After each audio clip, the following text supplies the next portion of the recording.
Welcome back to this video. My name is Rafi Yakub right here, and in today's video I'm going to show you on how to find all blocks numbers on itel phone. So let's see.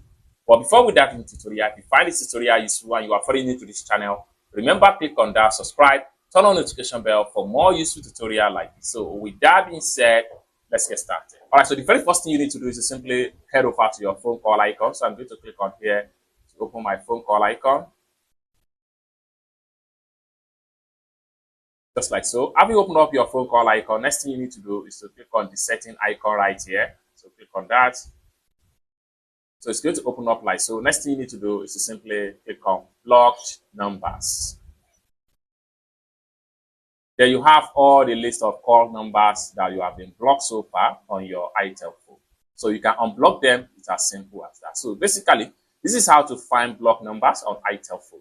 I hope you really got value for this video. If you find this video useful, give this video a big like, and also remember to subscribe to the channel, turn on the notification bell for more useful tutorial like this.